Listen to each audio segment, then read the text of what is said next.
Happy holidays, everybody, and Tony here with my review of Giordano's Fedora with conductor John Fiore, which I saw at the Deutsche Oper Berlin. This marks the second time that I actually caught Christoph Loy's production of Giordano's Fedora, considering that I first caught this particular production 9 years ago at Stockholm's Kungliga Operan, and now it's made its way to the Deutsche Oper Berlin because I wanted to see, hear, and witness Vida Mikneviciute and Jonathan Tetelman as the pivotal roles of Princess Fedora Romazov and Count Loris Ipanov. It's no surprise that I have been admiring Vida Mikneviciute as one of my favorite sopranos of today. I've already stated before that she started out in a lot more light lyric soprano roles before gradually building herself up into a lot more of the spinto soprano slash full lyric soprano roles.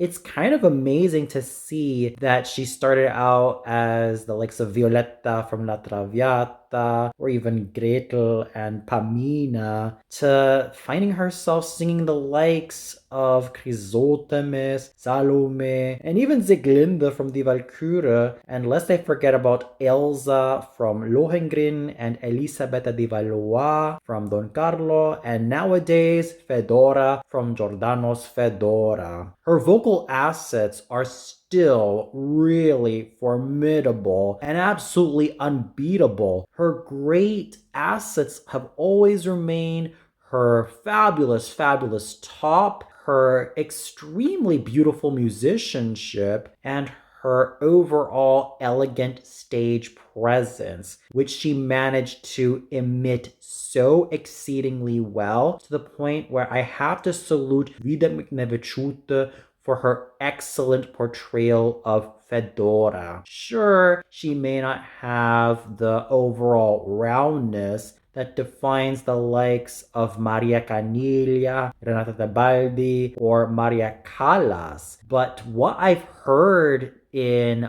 Vida Mikneviciute in terms of her voice is that she kind of reminds me of Magda Olivero's approach to Fedora. Both lyrical, but absolutely dramatic in terms of stage and acting, and especially when it comes to the lyrical parts, because that is where her voice really shines. There's that silvery quality that I've always appreciated about Vida Mikneviciute, that crystalline tone that managed to radiate so beautifully, and her top notes were really gleaming and glowing. There was not one single vocal flaw that I found in Vida Mikneviciute, and her chest tones were actually fuller than I've ever heard them before. So she definitely continued to grow as a singing actress and continued to grow in what I would like to call technical precision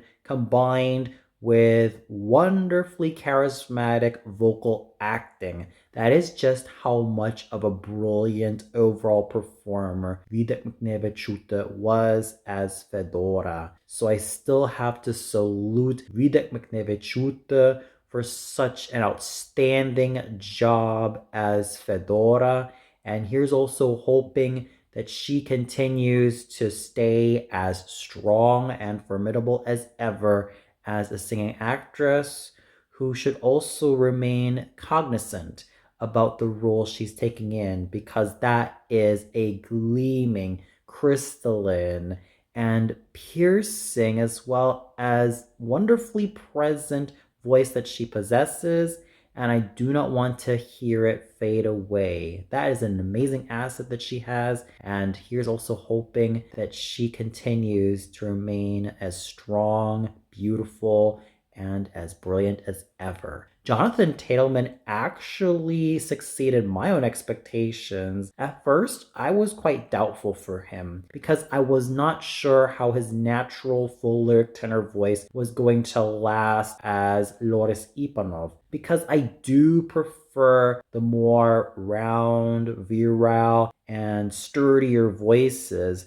found in Galliano Massini or Giacinto Prandelli, or even Richard Tucker. But hearing Jonathan Tetelman managed to be a trip and a half because he was absolutely blooming in terms of his overall vocal production. In fact, he and Vida Mikneviciute bloomed so wonderfully that I was able to be at the edge of my seat every time they opened their mouths to sing and pour their hearts, minds, and souls out every time they open their mouths. That is just how much of an exciting experience it was to see and hear Jonathan Tetelman grow as a singing actor. There was such a brilliance to him that managed to maintain so well, and he remained as thoroughly charismatic as ever. I still continue to have some doubts of how he will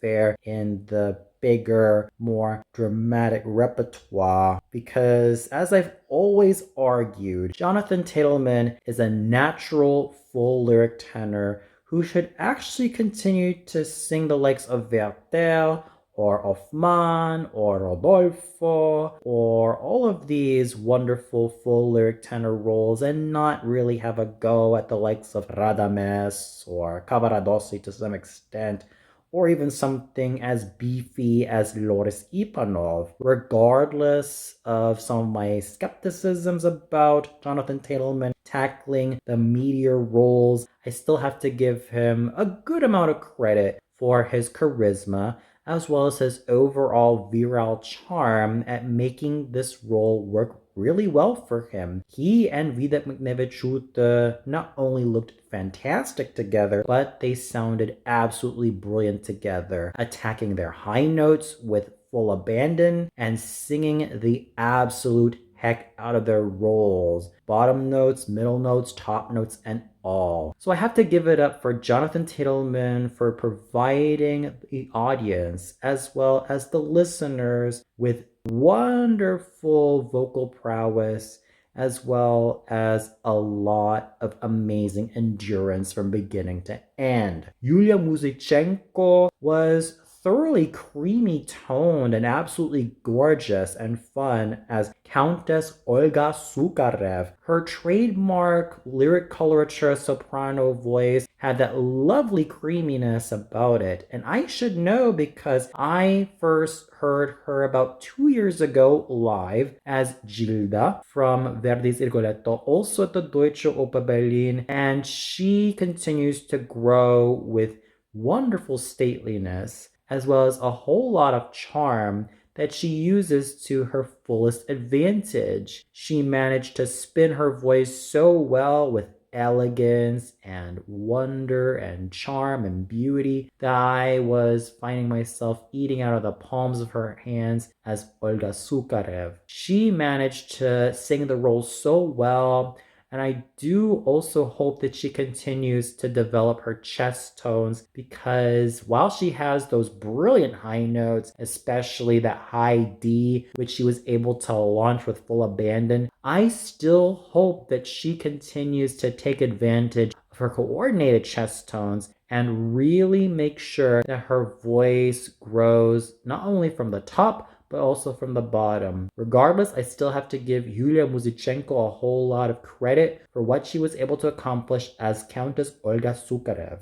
Navarsad Hakobian was solid as Dusurier. Sure, I love his charisma. Sure, I think he is a virile actor with a lot of handsomeness and also a dashing stage presence that made him a thoroughly welcome addition to the cast. However, there were occasions where his voice sounded quite masky and his voice didn't really sound like a round and rich true baritone. There were occasions where I thought he was throaty. There were occasions where I thought that he didn't sound too free in his voice, but I will give him some credit for attacking the high notes so well, which he was able to manage with precision and with élan. But I also hope that he continues to grow with his instrument, because that is a good voice right there, just waiting to bloom and waiting to come out. And he does have some really nice repertoire behind him. He just needs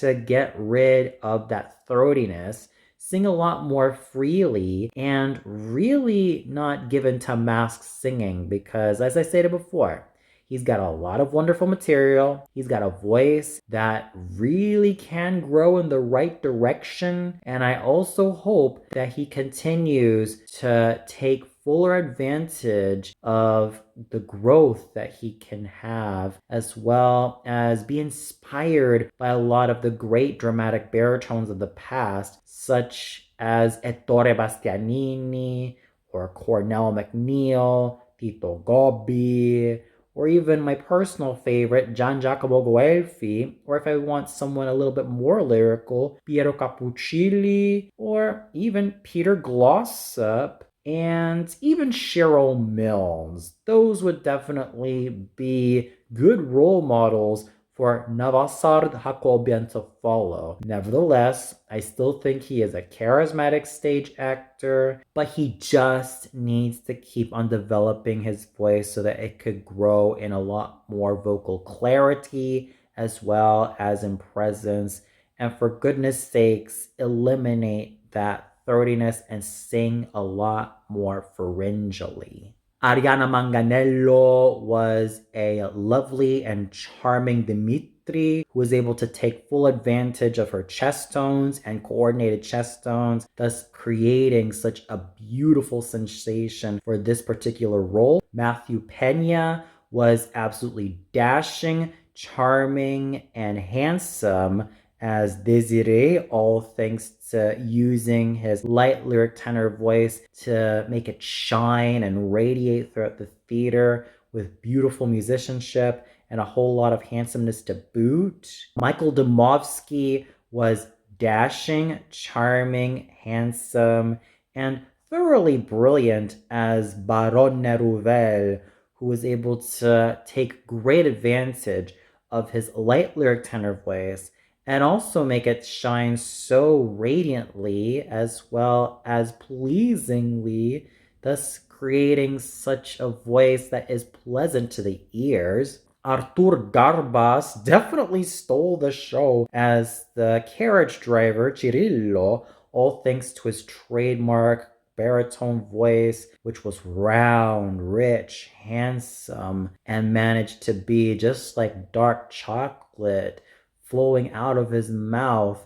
That is just how much of an exciting singer Artur Garbas remains to this very day, and it's amazing to see how his career has been growing. Volodymyr Morozov was a resonant Borov, all thanks to taking full advantage of his basso cantante voice, which he managed to handle so amazingly. Tobias Kira used his basso profondo voice and his handsomely tall, noble, and virile stage presence to make such a strong impression on Gretsch.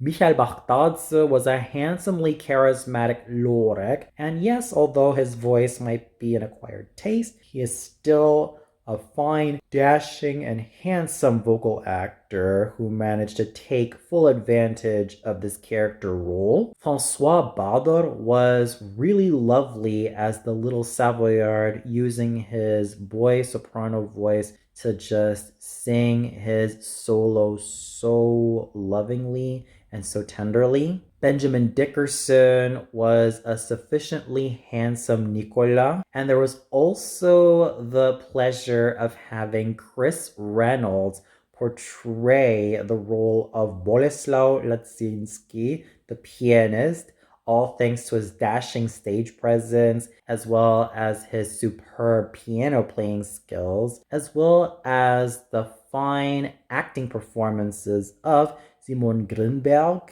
as Sergio, Andrea Sparta as Michele, Hanno Jusek as Dottore Müller, Maximilian Reisinger as Basilio, Niall Fallon as Ivan, and Koray Tuna as the second police agent, and lest they forget about Jon Christian Vosberg as Vladimiro. So overall, the singing was absolutely brilliant, and I have to give my hat off to Vida Mikneviciute, Jonathan Tetelman, and Yulia Muzichenko for doing such fabulous jobs as Fedora, Loris, and Olga. And this was definitely Vida Mikneviciute's finest performance yet. There was not one moment that I thought she was faltering. She managed to power through the music with such beauty, intelligence, grace, diligence, and agility